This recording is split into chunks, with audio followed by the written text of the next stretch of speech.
은혜스러운 찬송을 들었습니다. 우리가 멜로디에 섞어서 기도할 때 우리 인간들의 심정 가운데는 이런 현악기 같은 줄들이 많기 때문에 그냥 기도하는 것도 감동스럽지만은 특별히 노래하면서 기도할 때 우리 심금이 서로 화합하여 하나님께 정말 뜨거운 기도를 올릴 수가 있게 되는 것입니다.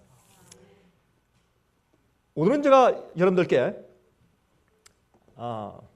이 세상 분요한 뒤끓는 세상 모습을 우리가 좀 생각하면서 우리 믿는 자들 마음 가운데 하나님의 위로와 희망의 메시지를 제가 좀 전달하려고 합니다. 제가 가는 곳마다 집회를 할 때마다 사람들은 와서 목사님 이젠 정말 끝입니까? 세상 다 되었습니까? 이제 그런 이야기를 요즘에 계속 듣고 다닙니다. 아마 여러분들도 그런 생각을 하실 것입니다. 최근에 제가 신문을 보니까 빌리 그레엄 목사님의 아드님 되는 프랭클린 그레엄 목사님이 설교하면서 그 제목을 이제는 끝입니다 그렇게 했더라고요. 그래서 많은 종교 지도자들과 또 심지어 물론지사 많은 평신도들도 이젠 정말 무엇인가 어떤 큰 사건이 터질 것 같다, 어떤 일이 생길 것인가 라는 그런 조바심을 가지고 세상을 바라보는 것만큼은 틀림이 없는 것 같습니다. 자, 예수님께서 다음 달에 오시는 것이 아닐지라도, 예수님의 재림이 내년에 있는 것이 아닐지라도 굉장히 어려운 시기를 우리가 앞에 두고 있는 것만큼은 틀림이 없는 것 같아요. 여러분 세상을 보십시오. 정치의 움직임을 보십시오. 경제적인 문제를 보십시오. 천연재해를 보십시오. 이게 보통 문제가 아니지 않습니까? 그러므로 성경 예수께서 말씀하신 예언 마태복음 24장의 말씀처럼 이제 우리에게 앞에는 정말 사람들이 앞에 세상에 있는 일들 보고 기절하는, 두려워서 무서워 떠는 환란의 시기가 앞에 놓여 있는 것은 사실인 것 같습니다. 참 우리가 어떤 때는 정말 앞으로 먹을 것이 없어서 힘들 때가 있을지 모르고 또 마실 것이 없어서 정말 우리가 이 굶을 수는 있어도 목마른 것은 견디기가 어렵죠. 그렇죠? 또 마실 것이 없어서 물이 다 오염됐기 때문에 정말 어려워지는 그런 세월이 곧 앞에 닥칠지도 모르겠습니다. 여러분 세상의 경제를 보십시오. 대국서부터 작은 나라까지 여러분 얼마나 경제적으로 뒤끌고 있습니까? 이제 정말 어려운 경제 파탄의 시간이 올 것 같은 그런 가문이 돌지 않습니까? 여러분 그리고 또 이렇게 될 때 폭동들과 사회 또 소요가 일어날 때 또 어떻게 하겠습니까? 이젠 사람들이 한두 명이 사는 것이 아니라 몇 백만 명씩 살고 있는 1000만 명 이상 되는 대도시가 많이 있는 세상에서 어떤 일이 있겠습니까? 통제해야 되겠죠. 군대가 투입되고 경찰이 투입되는 그런 일들이 생길 수도 있는 것입니다. 그러므로 우리가 앞으로 오는 그 세상은 참 어려운 세상일 것이다 라는 생각을 할 수밖에 없습니다.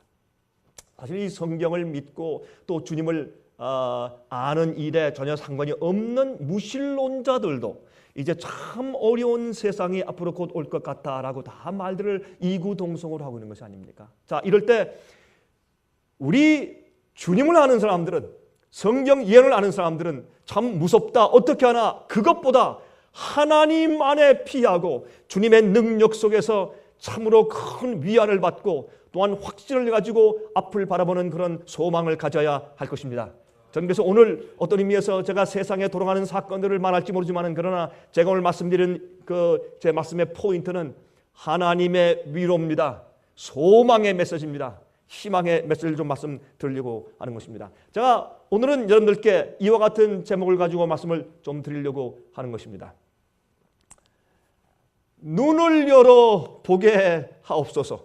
눈을 열어 보게 하옵소서. 여러분 아침에 우리가 일어나기 위해서 장명종을 우리 틀어놓죠. 그렇죠? 그래서 알람을 이제 셋업해 놓고 우리가 잡니다. 저는요 집회를 하고 아니면 어떤 때는 제가 아침 일찍 나가서 비행기를 타야 되고 또 어떤 때는 또 제가 기차를 타야 되고 좀 그런 일이 있기 때문에 저는 어떤 때는 말이죠 어디에 빨리 나갈 때 특별히 이제 비행기 타러 갈 때 그때가 제일 힘들어요. 조금만 늦어서 만약 비행기를 놓쳐버리면 얼마나 참 낭패입니까? 돈도 돈이지만 기다리는 사람은 어떻게 합니까? 그러므로 제가 이 비행기 타기 전에는 꼭 호텔에서 말이죠. 제가 이렇게 합니다. 여러분들 좀 웃으실지 모르지만 전 이 알람 클락을 저 세 가지를 해놓습니다. 제가 차고 있는 이 시계에도 알람을 맞춰놓고, 그 다음에 또 혹시 이게 또 고장 날까봐 제가 가지고 다니는 또 조그만 알람 시계가 있습니다. 그것도 맞춰놓고, 또 그래도 또 문제가 생기고 혹시 또 제가 잘못 맞춰놨을까봐 어떤 때는 PM을 AM으로 해놓고 또 AM을 PM으로 해놓을 수가 있잖아요. 또 그럴까봐 혹시 또 사람은 피곤할 때 실수가 있었으니까 제가 호텔 클락에 전화합니다. 틀림없이 무슨 한이더라도 나를 아침 6시나 아니면 5시 반에 깨우시오. 그렇게 또 얘기를 해놓고 그러고 이제 잡니다. 그래야 마음이 좀 편해서 제가 잠을 자게 됩니다. 그래서 어떤 때 보면 말이죠. 아침에 일어나는데 때르륵 해서 일어나면 저기서 또 때르륵 하고 또 전화가 와서 때르륵 하면 또 그거 또 받느라고 조금 바빠요. 내가 왜 세 개나 해놨나 하는 생각을 가끔 할 때가 있습니다. 알람이 소리를 내면 깨어야 할 때입니다. 하나님께서는 이 세상에 많은 알람들을 두셨습니다. 성경 예언은 자명종입니다. 우리가 깨어나서 기도할 시기가 되었다는 것을 알리는 것입니다.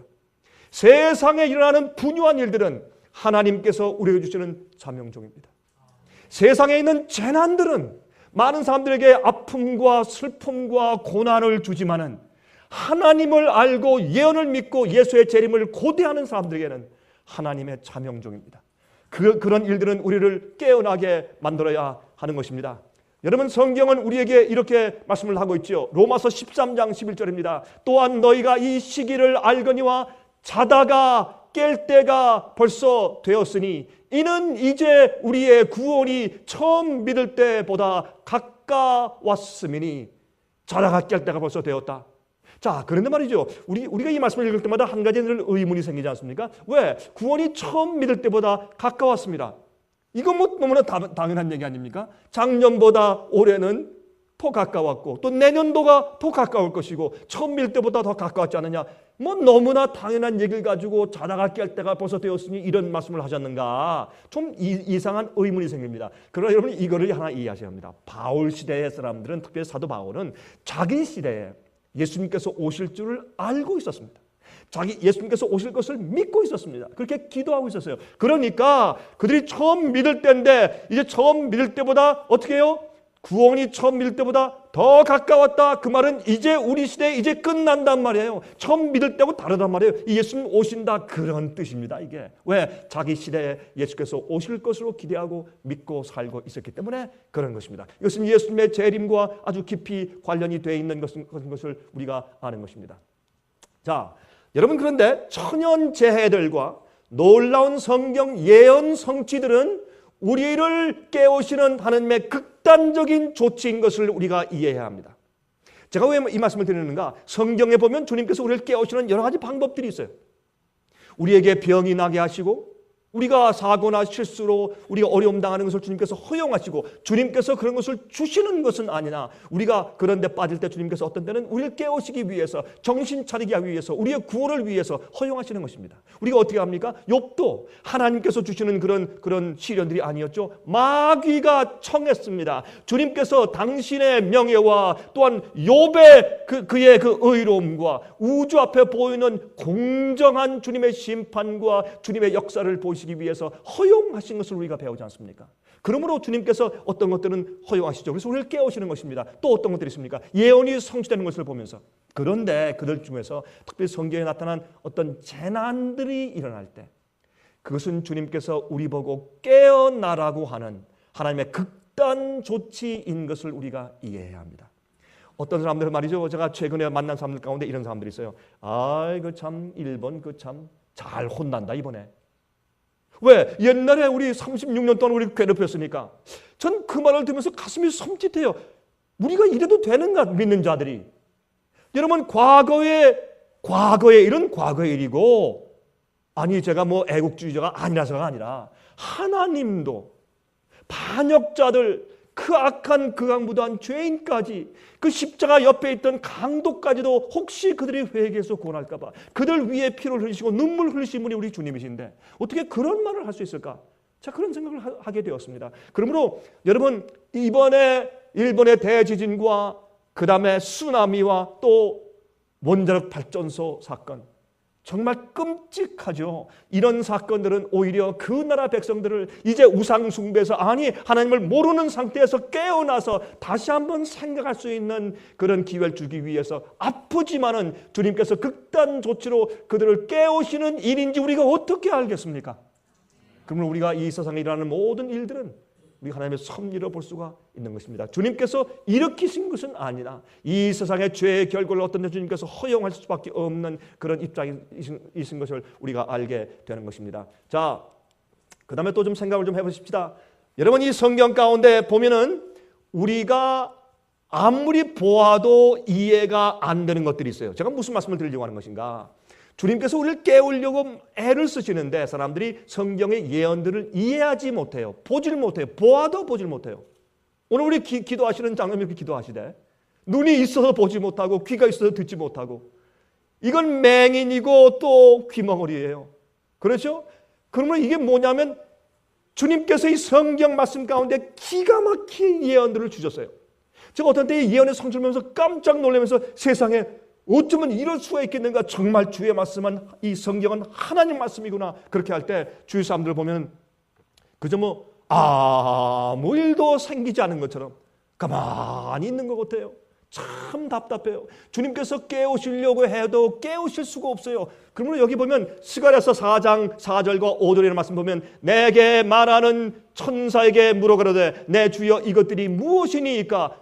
이해가 안 되는 것입니다. 내게 말하는 천사가 대답하여 그러되 내가 이것들이 무엇인지 알지 못하느냐? 내가 대답하되 내 주여 내가 알지 못하나이다. 천사가 와서, 아니면 주님께서 직접 설명해 주시기 전까지 이해가 안 되는 부분들이 있어요. 누구까지? 선지자들까지.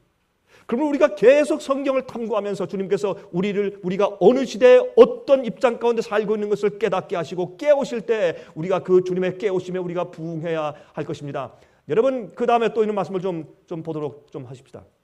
다니엘 8장 26절과 27절에 다음과 같은 말씀이 있어요. 이미 말한 바 주야에 대한 이상이 확실하니 너는 그 이상을 간수하라. 이는 여러 날 후의 이름이니라. 이에 나 다니엘이 혼절하여 수일을 앓다가 일어나서 왕의 일을 보았느니라. 여러분, 이 2300 주야에 대한 계시를 본 다음에 다니엘이 이해할 수 없었습니다. 그래서 그가 혼절했다, 기절했다 그랬어요. 너무나 기가 막히니까, 너무나 중요한 것을 아는데 이해 못했어요. 내가 그 이상을 인하여 놀랐고 그 뜻을 깨닫는 사람도 없었느니라. 여러분, 여기 있는 말씀 보면 하나님께서 우리를 깨우시고 우리를 도와주시기 위해서 주님께서 예언을 주셨는데 어떤 때 우리가 이해할 수 없어요. 그래서 우리가 어떻게 됩니까? 성령의 은혜를 구해야 되고 기도하고 깨워서 계속 말씀을 연구해야지 이해할 수 있는 그런 자명정이 있단 말입니다. 주님께서 우리를 깨우시기 위한 주님의 섭리 가운데 이런 자명정이 성경에 이제 있는 것을 우리가 알게 됩니다. 자, 또 그런데 어떤 사람들은 말이죠, 그렇게 아무리 주님께서 역사하셔도 안 보려고 해요. 많은 사람들이 사실은 주님을 믿지 아니하고 성경을 믿지 아니하고, 믿는다고 할지라도 성경 말씀과 진리대로 따라 살지 않는 이유가 있어요. 그 이유가 무엇인지 아십니까? 만약 자기가 그 있는 말씀을 진리 그대로 정말 알아들어버리면, 이해해버리면 문제가 생겨요. 왜? 자기 생애 가운데 어떤 우상을 버려야 돼요. 잘못된 길을 고쳐야 돼요. 그럴 걸 자기가 알아요. 아니까 어떻게 해요? 하지 않으려고 해요. 눈을 감아요. 태양이 있지만 눈 감고 태양은 없다. 그러면 없는 거예요. 달이 분명히 있는데 보름달이 떠 있는데 나에겐 보름달이 없다 그러면 그 사람에겐 보름달이 없는 것 아니겠습니까? 그러므로 많은 사람들은 보아도 보지 못하고 들어도 듣지 못하는 이 귀머거리가 돼 있고 맹인이 돼 있는 답답한 현실을 우리가 보는 것입니다. 여기에 사도행전 28장 26절 27절의 말씀 말이죠. 여기에 보면은 사도 바울이 이사야서에 있는 말씀을 인용해서 다음과 같이 말합니다. 일러스되 이 백성에게 가서 말하기를 너희가 듣기는 들어도 도무지 깨닫지 못하며 보기는 보아도 도무지 알지 못하는도다. 이 백성들의 마음이 완악하여져서 그 귀로는 둔하게 듣고 그 눈을 감았으니 이는, 그 이유는요, 왜 그들이 봐도 못 보고 들어도 듣지 못합니까? 그 이유는 눈으로 보고 귀로 듣고 마음으로 깨달아 돌아와 나의 고침을 받을까 함이라 하였으니 보면은 깨달을 것이고 들으면 깨달을 것이고, 그래서 마음이 바꾸어지고 깨달아서 자기가 가서 고쳐야 돼요. 혹시 고침을 받을까 두려워서 무서워서 오지 않는단 말입니다.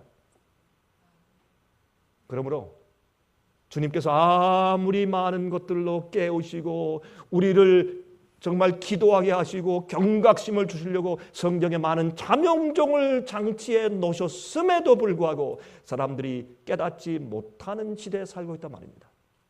자, 이럴 때 주님께서 마지막 극단적인 조치를 하시는 것이 무엇입니까? 천연재해입니다.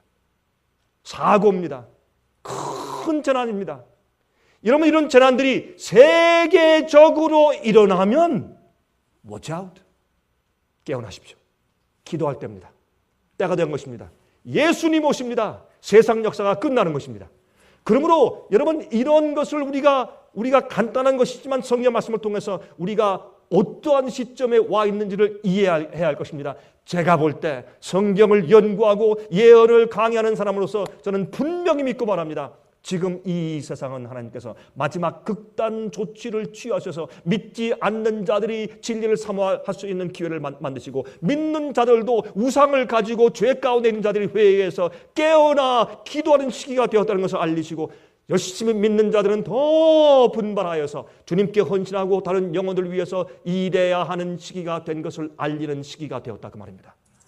자, 여러분, 그러면 우리가 지금 어떤 시대에 있습니까? 마태복음 24장 6절부터 9절에 있는 말씀 보면 재난들에 대한 예언 성취는 하나님의 마지막 경고인 것을 알 수 있어요. 다른 예언들의 성취와 개인적인 일들과 많은 일들은 항상 있어 왔습니다. 그러나 마지막 시대, 이제는 정말 끝이다, 이젠 더 이상 없다, 이젠 정말 마지막 골목길이다 라고 말씀하신 예언이 예수께서 직접 말씀하신 마태복음 24장 6절과 9절 가운데 기록되어 있는데 이렇게 말씀했습니다. 난리와 난리 소문을 듣겠으나 너희는 삼가 두려워 말라. 이런 일이 있어야 하되 끝은 아직 아니니라. 난리는 항상 있었어요. 물난리 항상 있었습니까? Yes. 전쟁 항상 있었습니까? Yes. 어려운 일들 항상 있었습니까? Yes. 뭐 집안 싸움, 적은 난리, 큰 난리 항상 있었습니까? 그렇습니다. 그러나 여기에 예수께서 말씀하기를 이런 것들은 아직 끝이 아니라, 6.25 사변 때 많은 한국 사람들은 끝인가 했습니다. 그러나 끝이 아니란 말입니다. 세계 2차 대전 때 끝인가 했습니다. 끝이 아니었습니다. 여러분, 그러면 언제가 끝이냐 말입니다. 여기에 예수께서 이렇게 우리에게 힌트를 주신 것을 우리가 여기서 바라보게 됩니다. 민족이 민족을, 나라가 나라를 대적하여 일어나겠고, 여기까지도 아직까지 뭐가 아닙니까? 아직 끝은 아닙니다. 그런데 사실 민족이 민족을, 나라가 나라를, 이 전쟁의 소문과 전쟁들은 사실 이 앞의 문장에 속한 것입니다. 그럼 아직 끝은 아니다. 그런데 그 다음의 문장이 중요해요. 그 다음에 마지막에 있는 문장을 이렇게 주님께서 말씀을 하시는 것입니다. 처처에, 영어로 in diverse places, 이곳저곳에. 이 말은 무슨 말이냐? 옛날에 지진이 한 번 있었고 또 50년 만에 또 큰 게 한 번 있고 200년 후에 또 있고 이래 왔어요. 옛날에 큰 지진이 있었으면 5.0 지진이 있었고 아무리 커야 6.0 정도의 릭터 스케일의 지진들이 가끔 50년마다 한 번씩, 100년마다 한 번씩, 300년마다 한 번씩 있어온 것이 지구 역사입니다. 그런데 마지막 시대 가니까 어떻게 해요? 같이 동시에 여러 곳에 처처의 지진들과, 또 보세요, 기근과 지진이 있으니, 한 가지 흥미있는 것은 영어 성경 가운데는 온역이 포함되어 있어요. 헬라어 원어에도 온역, 페스틸런스가, 여러분 온역이 뭡니까? 치료할 수 없는, 고칠 수 없는 질병이에요. 그럼 세 가지가 들어있어요. 기근과 온역과 지진이 처처에 있으니, 이게 무슨 말입니까? 동시에 여러 곳에 다발적으로 한꺼번에 생긴단 말입니다. 특별히 어떤 지진들? 7.0, 8.0, 이번에 생긴 9.0, 지난번에 9.4 같은 이런 대지진들과 수십만 명을 죽이고 10,000명, 20,000명을 죽이고 홍수, 이런 난리들과 이런 천연재해들이, 기근과 온역과 지진들, 온역은 제가 더 이상 언급할 필요가 없죠. 이런 모든 것들이 동시에 다발적으로 크게 처처에 일어날 때에 이 모든 것이 어떤 것이 요 앞에 문장입니다. 처처에 기근과 온역과 지진이 있으리니 이 모든 것이 재난의 시작이라. 여러분, 이 재난의 시작이 무슨 말입니까? 마지막 환난의 시작이란 말입니다. 어떻게 압니까? 우리 그 다음 문장을 좀 보십시다. 9절에 그때에, 어떤 때에? 처처에 기근과 지진과 온역이 한꺼번에 동시에 막 일어나는 이때가 모든 일의 재난인데, 이런 일이 일어날 때 무엇입니까? 하나님께서 우리를 깨우시고 이제 자다가 깨어서 기도할 때가 되었다고 말씀하시는 그 자명종이 울릴 때, 세계에 놀라운 큰 재난들이 보일 때, 천연재해가 일어날 때, 이때 지금 무슨 말씀을 하시는 것입니까? 이때에 사람들이 너희를 환난에 넘겨주겠으며. 이건 뭐예요? 이런 재난들 바로 직후엔 뭡니까? 환난입니다. 핍박입니다. 그러면 이 후에 오는 환난을 성경은 무슨 환난이라고 합니까? 짐승의 표의 환난이라고 합니다. 주의 백성들이 모든 민족에게 미움을 받는 때입니다. 지금까지 그리스도의 교회가, 참되게 믿는 하나님의 교회가 모든 민족들에게 한꺼번에 동시에 미움을 받은 적이 한 번도 없습니다. 이것은 마지막 시대 환난인데, 그때 정말 하나님의 계명을 지키며 예수의 믿음을 지키는 자들, 예수의 믿음을 가진 참된 주의 백성들이 온 세상에서 미움을 당할 것이라고 말씀했습니다. 바로 그때 사람들이 너희를 환난에 넘겨 죽였으며 너희를 죽이리니 너희가 내 이름을 위하여 모든 민족에게 미움을 받으리라.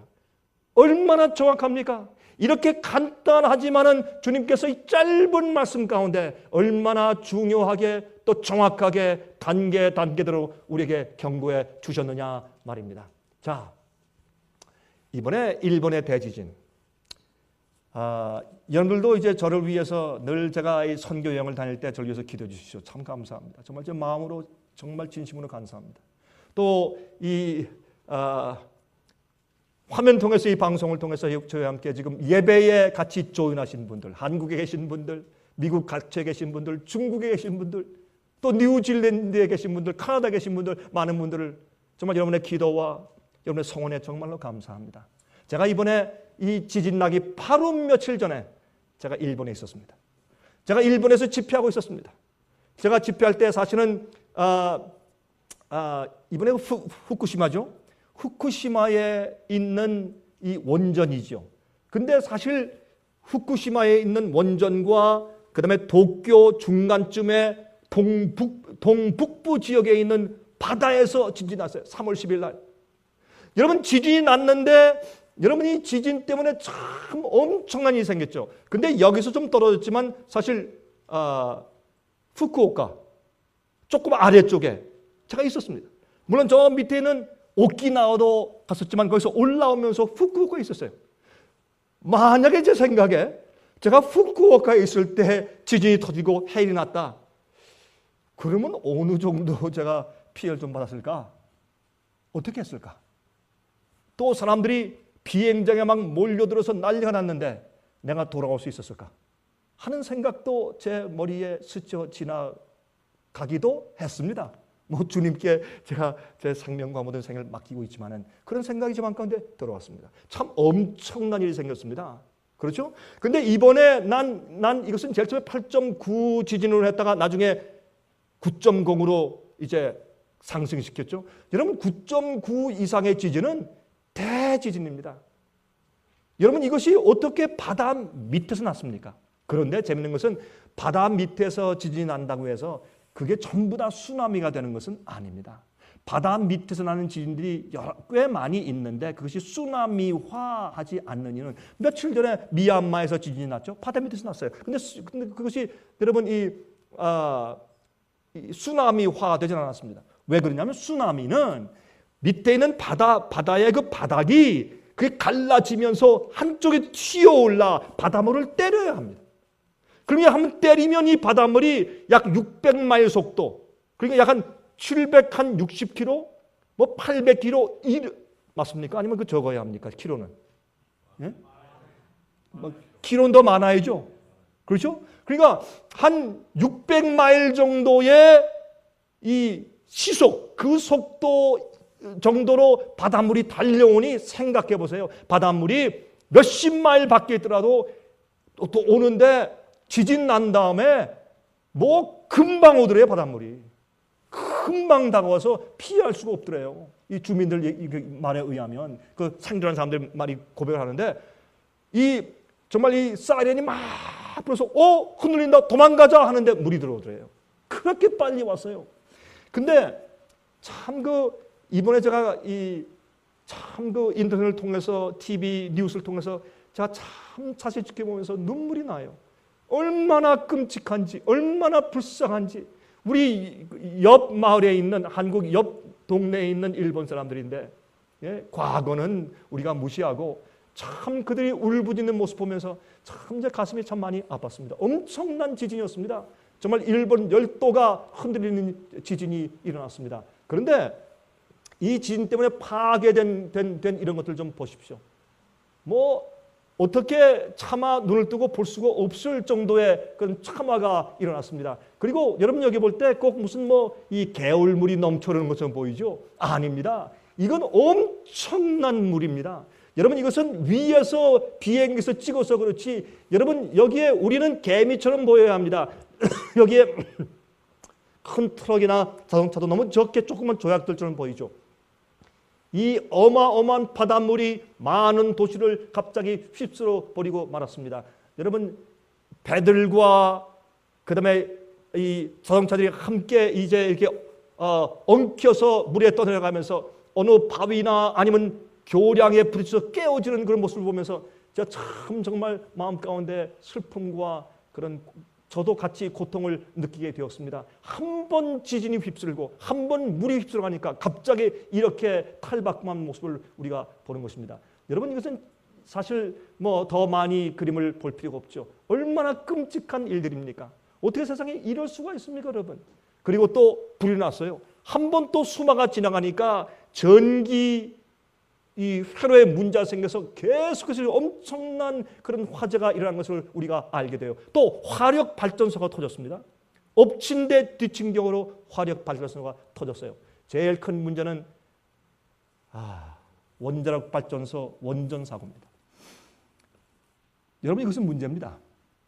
이것은 보통 문제가 아닙니다. 저는 제가 저희 직원들을 만나서 우리 특별히 기도하자고 제가 요청했습니다. 중국에 있는 직원들에게 제가 특별 기도 요청을 했습니다. 한국에 있는 직원들에게 제가 소식이 닿을 수 있는 사람들에게 제가 특별히 기도 요청을 했습니다. 왜? 하나님께서 이 일을 좀 붙잡아 주셔야 되겠다. 우리가 말씀을 전하고 진리를 전해야 할 시간을 조금 더 벌어야 되겠다. 아직은 아니다. 우리가 할 일이 좀 더 남았다. 기도하자. 그 이유는 여러분 지금 이 원전에서 있는 이 원자봉의 그 원자봉의 회로에서 이 핵 연료봉이 올라왔어요. 그렇죠? 이렇게 물 위에 올라왔는데 그 냉각 시스템에 문제가 생긴 것이죠. 그렇죠? 근데 이 냉각 시스템이 이게 계속 타면 2000도 막 그런 막 온도로 타는데 그걸 무슨 수로 그거를 시켜요? 아무리 헬리콥터가 막 가서 막 수십 톤의 바닷물을 끌어다가 막 할 수 없으니까 이제 이 원전을 갖다 다 망치는 한이 있더라도 우선 꺼야 되니까 그걸 아무리 들어보면 그저 수직이 돼서 날아가고 여러분 그것을 끌 수가 없는 겁니다. 어떻게 할 수가 없어요. 그렇게 해서 이제 날아가고 이제 방출된 방사선, 방사능 물질이 얼마나 많이 있는지 우리가 알 수가 없는 것입니다. 무색 무치기 때문에. 여러분 어제 이 나오토 칸 일본 총리가 드디어 뉴스에 나와서 이렇게 말했습니다. 일본 국민들과 또한 세계에 있는 사람들한테 참 죄송하다고 고개를 아주 깊이 90도로 이제 꺾어서 인사하면서 우리 일본 사람들이 참 그런 데 얘기가 있지 않습니까? 인사하면서 참 죄송합니다. 특별히 우리 일본 국민들에게 죄송합니다. 밀크도 먹을 수가 없고 특별히 그 주위에 있는 아주 큰 반경에 있는 사람들은 이제 채소도 먹을 수가 없고 특별히 큰 문제가 생수가 문제가 생겼어요. 어린 아이들이 전혀 어린 아기들을 이렇게 안고 있는데 그 어머니한테 가서 인터뷰를 하니까 지금 주고 난 다음에 요 다음 낀 아이한테 줄 우유가 없어요. 근데 내가 갑자기 목이 메이고 눈물이 나더라고. 갑자기 제 손자 생각이 났어요. 내 손자애가 저런 입장이었다면 어떻게 할까? 세상에 그런 참혹한 일이 어디 있어요? 그러나 그걸 갖다 줄 길이 없어요.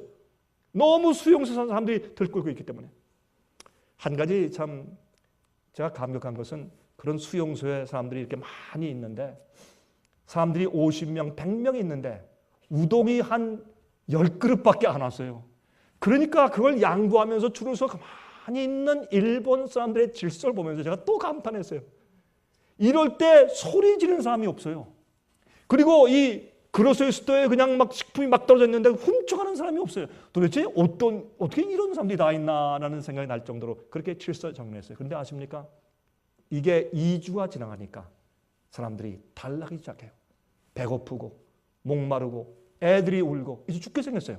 목이 마르고 이런 사람들이 원성이 생기고 이젠 다른 소식을 제가 말하지 않겠습니다만 다른 소식들이 뉴스에 올라오기 시작했어요.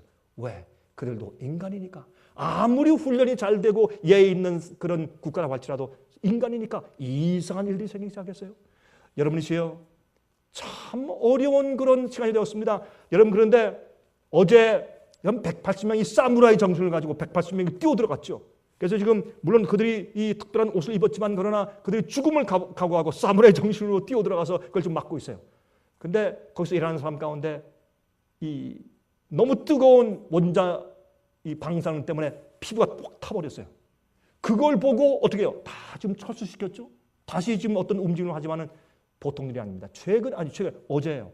어저께까지 지금 이 도쿄에 가장 가까이 있는 바다에서 방사능 물질이 보통 기준치보다 1040배 높은 것이 발견되었습니다. 바닷물에서. 어떻게 할까요? 이것이 어떻게 하면 공기로 바닷물로 어떻게 세상에 다 퍼질까요? 여러분이시여 사람들이 앞으로 오는 일 때문에 이 장래를 바라보고 기절하에 떠는 시대가 되었습니까? 제가 볼 땐 정말 그렇게 되었습니다. 그런 시대에 우리가 살고 있어요. 여러분 여기에서 사모기에서 지금 또 문제가 생겼습니다. 지금 사모기에서 이것은 어떻게 번질지 알 수가 없습니다. 그런데 사람들이 굉장히 혼돈하고 또 사람들이 패닉할까 봐 사람들이 막 전부 다 놀래서 사람들이 정말 심장마비를 걸릴까 봐 정부에서도 솔직한 보고를 할 수가 없습니다. 자, 그건 이해해요. 그걸 다 얘기하면 사람들이 그냥 정신 약한 사람들은 막 놀라서 자빠지지 않겠어요? 그래서 사람들을 안정시켜서 사실 정말 진짜 수치가 어떠며 이것이 무슨 영향을 줄 것이며 앞으로 어떻게 다 사람들이 병들 것이며 어떤 참화를 가져올지에 대해서 솔직히 보고를 할 수가 없는 것입니다. 그래서 no one knows. 어떤 일이 어떻게 생기는지 우리가 알 수 없습니다. 여러분 기억하십니까? 우리 Gulf of Mexico 저기 루이지아나 그 주 밑에 있는 Gulf of Mexico 알라바마 그 밑에 있는데 거기에 제가 한번 설교할 때 그런 말씀드렸죠.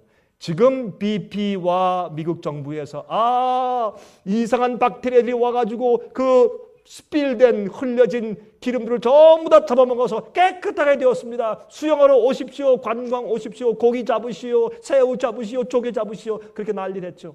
제가 한번 말씀드린 거 기억하십니까? 그러나 정직한 과학자들은 그럴 수 없습니다. 지금 그게 그냥 있다고 말한다고 제가 한번 얘기하고 지나갔습니다. 최근에 어떤 일이 생겼습니까?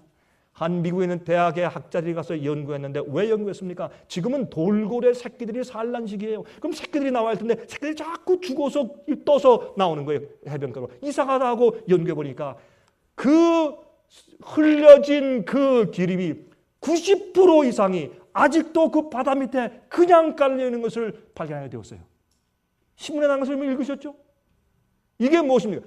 여러분 솔직하고 정직하게 얘기할 수가 없습니다. 어떨 때는. 왜? 그렇게 함으로 보험회사가 망하고 여러분 사람들이 어떻게 이것보다도 비즈니스가 망해버려요. 그 도시와 그 주변이 폐허가 돼버려요. 그래서 어떤 때는 경제적인 사정 때문에 사람들이 정부도 정확한 보고를 할 수가 없어요. 지금 드러났어요. 어떻게 할 거예요 이제? 그러나 어떻게 하루 이틀 난 다음에 또 싹 감춰져 버렸죠. 왜? 이게 보통 일이 아니니까. 밑에 지금 기름이 그냥 90%가 있다니 이거 어떻게 하겠어요 이제? 여러분이시여 아직도 기름이 새고 있어요. 여러분 기름이 새니까 무엇입니까? 바다가 피가 돼요. 이런 모습들은 분명히 하나님께서 우리에게 세계적인 대재앙의 전조와 실재앙이 가능하다는 모습을 보여주면서 우리에게 무엇을 하시는 겁니까? 자다가 깰 때가 되었다. 시기였다. 이제 일어나라. 기도해라. 준비해라. 하나님 만나기를 예배하라. 그렇게 말씀하시는 것에 틀림이 없는 것을 우리 그리스도인들을 깨닫고 알아야 할 것입니다. 여러분, 제가 여기서 이 얘기 이제 그만하도록 합시다. 이 얘기하면 한이 없죠. 심각한 세계 식량 부족 문제. 여러분, 천연재해와 식량 부족은 꼭 같이 갑니다. 이번에 이 사건 생긴 다음에 식량 부족 문제가 다시 또 급부상하게 되었습니다.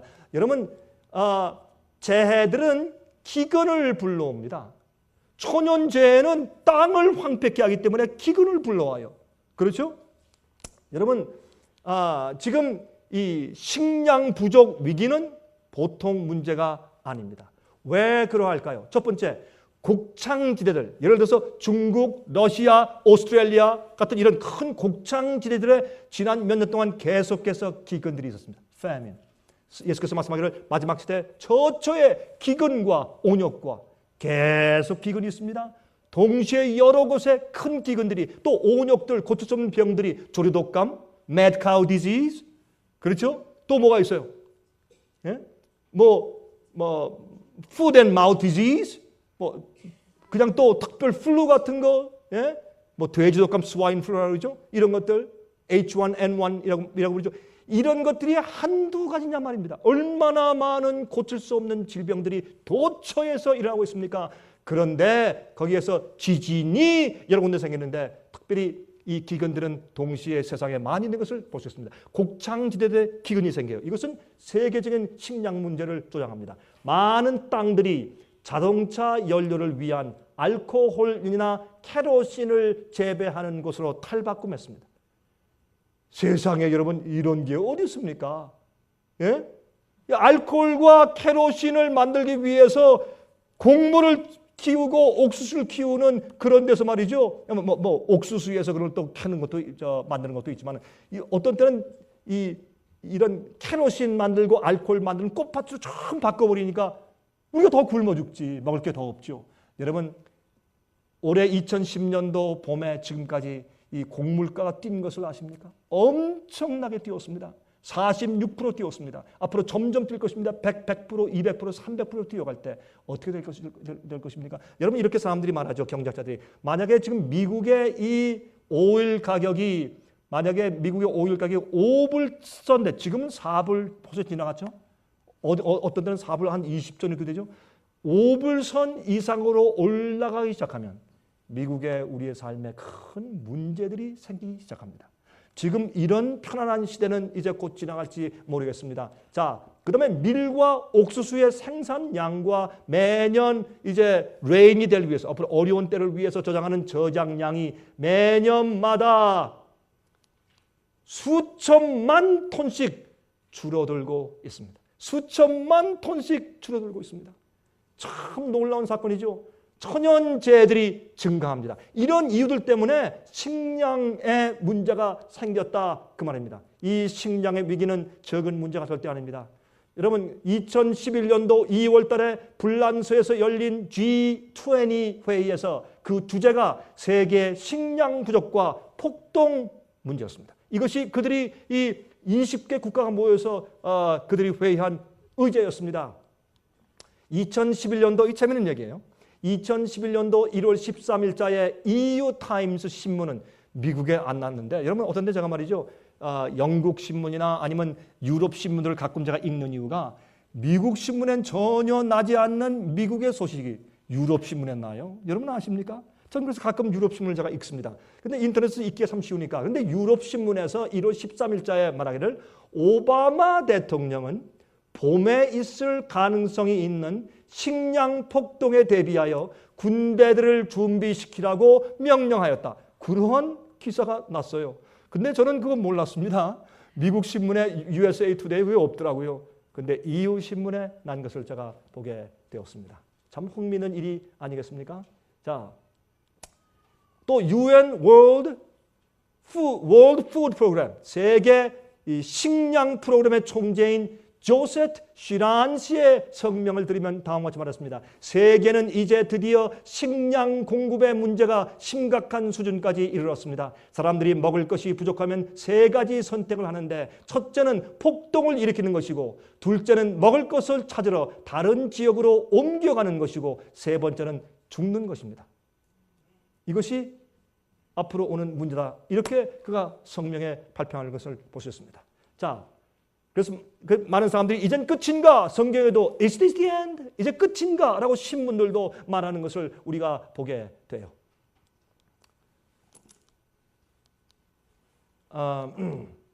마태복음 24장 15절 16절 마지막 사건은 포위당하는 일이라고 말했어요. 옛날 예루살렘 때와 마찬가지입니다. 그러므로 너희가 선지자 다니엘의 말한 바 멸망에 가증한 것이 거룩한 곳에 선 것을 보거든 읽는 자들은 깨달을진저. 그때는 멸망시키는 미운 세력이 등장한다고 말했어요. 그렇죠? 그때 유대에 있는 자들은 산으로 도망가라. 그렇게 말씀을 한 것을 우리가 성경 예언에서 보는 것입니다. 그런데 다니엘 9장 27절에 있는 예언을 가지고 예수께서 말씀하신 것이에요. 마태복음 24장의 그 말씀은 다니엘이 말한 바 멸망에 가증한 것이 거룩한 곳에 선 것을 보거든 하는 말씀은 다니엘 9장 27절에 있는 말씀을 예수님께서 인용하신 것이거든요. 이렇게 말했어요. 그가 장차 많은 사람으로 더불어 한 이래 동안의 언약을 굳게 정하겠고 그가 그 이래의 절반의 제사와 예물을 금지할 것이며 이것은 이 70주일 예언의 마지막 주일 중간이니까 예수님께서 십자가에 돌아가시는 그 예언의 중간입니다. 그때 그 일의 절반의 제사와 예물을 금지할 것이며 예수님께서 십자가 돌아가셔서 더 이상 성소에 제물이 필요 없는 것을 말씀하시고 그 다음에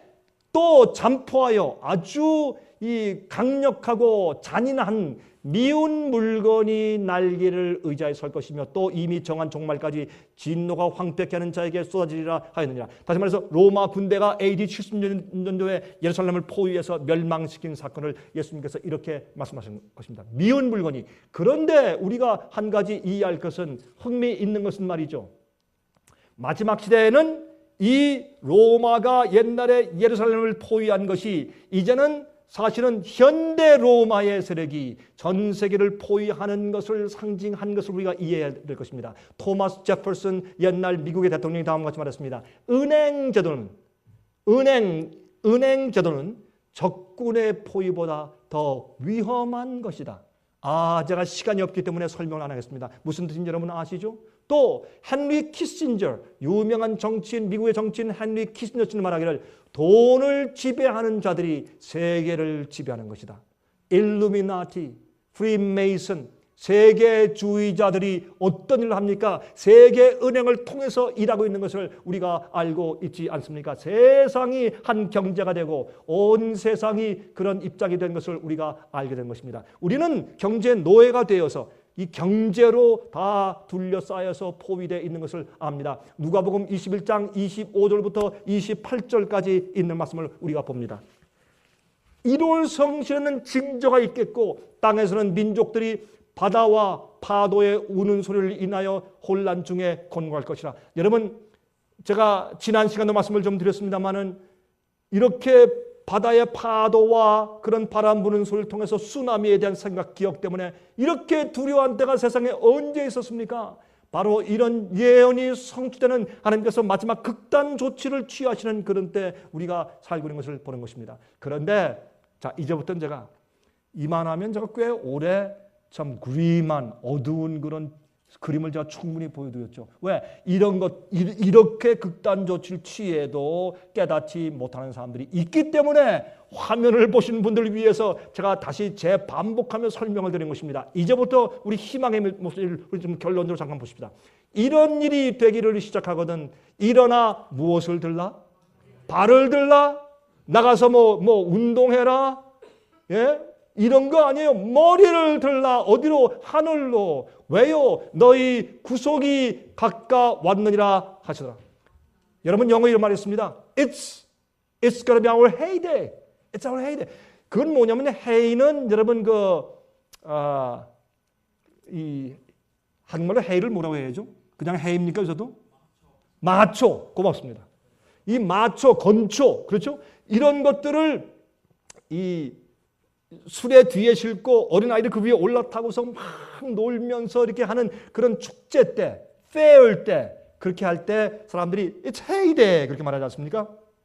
마지막 환란 때에 마지막 짐승의 표의 환란이 이르면 여러분과 저에게 그때는 It's our heyday. 우리가 어떤 의미에서 구속의 날이 가까웠기 때문에 고개를 들면서 기뻐하고 즐거워하고 모든 것을 주 앞에 다 맡기고 편안하게 살 때입니다. 두려워서 떨고 공포심을 가질 때가 아닙니다. 우리는 다른 사람과 달라서 앞에 미래에 오는 무서운 일들 볼 때 우리는 주님께서 오시는구나. 전능하신 피난처에 들어가 숨자. 주님께서 우리를 보호하신다라는 소망을 가지고 기뻐하고 즐거워하고 감사할 때입니다. 우리 그것을 이해하기 위해서 제가 이 말씀을 오늘 제가 사실은 드리는 것입니다. 여러분 제가 또 좀 이제부터 좀 읽어드리겠습니다. 성경에 있는 말씀을 좀 같이 읽어보도록 하십시다. 열왕기하 6장 15절부터 17절에 하나님의 사람의 수종드는 자가 일찍이 일어나서 나가보니 군사와 말과 병거가 성을 에워쌌는지라. 그 사환이 엘리사에게 고하되 내 주여 우리가 어찌하리까? 대답하되 두려워하지 말라. 게하시가 나가서 보니까 지금 저기 시리아 군대가 와서 사마리아 성을 꽉 둘러싸고 있어요. 왜요? 거기서 보니까 아무리 이스라엘 치려고 해도 칠 수가 없어요. 저기 침실에는 이 엘리사가 말이죠. 그 아시리아의 군대 장관들의 모의를 김이 다 알아요. 다 방어하고. 그걸 알게 됐어요. 엘리사를 죽여라. 몰래. 그래서 몰래 밤에 와서 그 성을 다 외워싸서 새벽에 치려고 할 때 그때 아침에 나가서 본 이 게하시가 주여 어떻게 합니까? 큰일 났습니다. 금방 죽게 생겼습니다. 큰 군대가 에워쌌습니다. 그때 엘리사가 한 말이 무엇입니까? 그래 어떻게 하니? 어디로 도망할까? 도망할 루트를 보아놨니? 혹시 뭐 식량 싸놨어? 이렇게 말하지 않았습니다. 뭐라 그랬습니까? 두려워 말라. 두려워 말라. 왜? 거기 이유가 있어요. 우리와 함께한 자가 저와 함께한 자보다 많으니라 하고. 이것이 믿음 아닙니까? 이것이 여러분 보고도 보지 못하고 들어도 듣지 못하는 그런 일이 아니라 믿음의 눈으로 보는, 실상을 보는 믿음의 생활이 아니겠습니까?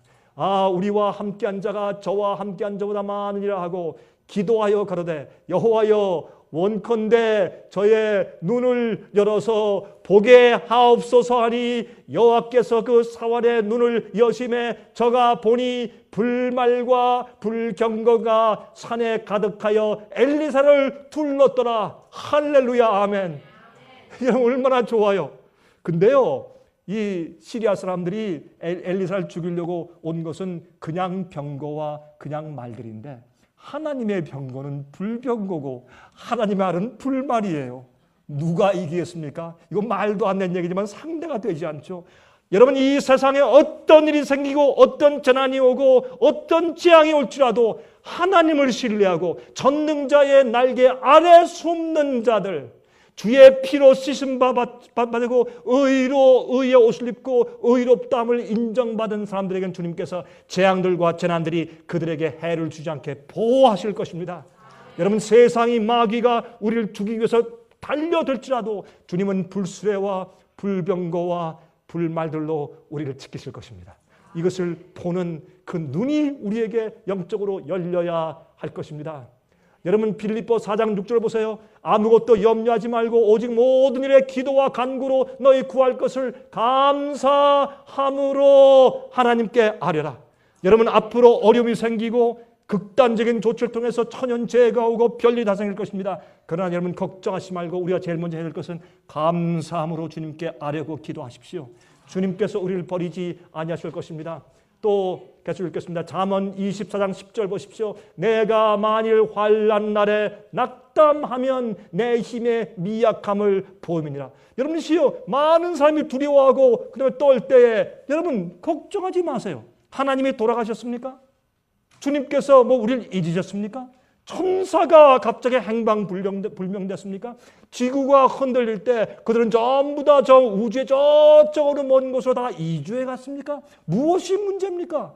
주님께서 아신단 말입니다. 환난 때 우리가 낙담하면 우리의 힘이 미약함을 사람들에게 보이는 것입니다. 그것은 주님의 뜻이 아닌 것을 우리가 여기 알 수 있습니다. 시편 27장 5절 여호와께서 환난 날에 나를 그 초막 속에 비밀히 지키시고 비밀이 남 알지 못하게 주님께서 다 참 다른 사람들 좀 미안하죠. 하나님께서 우리만 비밀리 딱 지키시니까 좀 이거 읽을 때 좀 미안해요. 그렇죠? 비밀히 지키시고 그 장막 은밀한 곳에 나를 숨기시며 바위 위에 높이 두실 것이라. 옛날에 바위 높은 곳에 둔다는 것은 보호하신다는 말입니다. 산성을 짓고 그 속에 두신단 말입니다. 좀 미안하긴 하지만 뭐 하나님께서 우리를 보호하신다는데 우리가 거절할 수는 없죠. 그렇죠? 참 감사합니다. 시편 37장 19절입니다. 저희는 환난 때에 부끄럽지 아니하며 무슨 날에도 기근의 날에도 풍족하려니와. 여러분, 예루살렘 성이 멸망당할 때 주의 백성들은 산으로 도망가 먹을 것이 있었습니다. 오늘날 도시로 우상 숭배와 죄의 쾌락과 돈을 위해서 모일 때 주의 백성들은 한적한 곳으로 간다고 했습니다. 그러면 먹을 것을 준비한다고 했습니다. 주의 백성들은 기근의 날에도 풍족할 것이라고 성경은 우리에게 말씀해 주고 있는 것을 우리가 보는 것입니다. 여러분, 오늘은 이상하게 제 기계가 좀 말을 좀 빨리 안 듣습니다. 자, 시편 91장 1절부터 15절까지 읽습니다. 좀 시간이 좀 걸리겠지만 제가 빨리 읽겠습니다. 지존자의 은밀한 곳에 거하는 자는 전능하신 자의 그늘 아래 거하리로다. 내가 여호와를 가리켜 말하기를 저는 나의 피난처요 나의 요새요 나의 의뢰하는 하나님이라 하리니 이는 저가 너를 새 사냥꾼의 올무에서와 극한 연병에서 건지실 것이므로다. 여러분 보세요. 여기에 기근과 연병과 온역과 지진에서 우리를 어떻게 하신다고요? 구원하신다고 말씀했어요.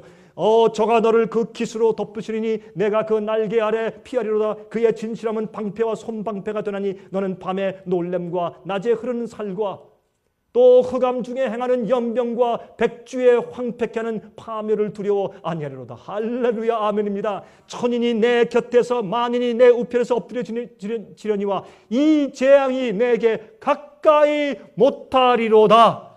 좀 건너뛸까요?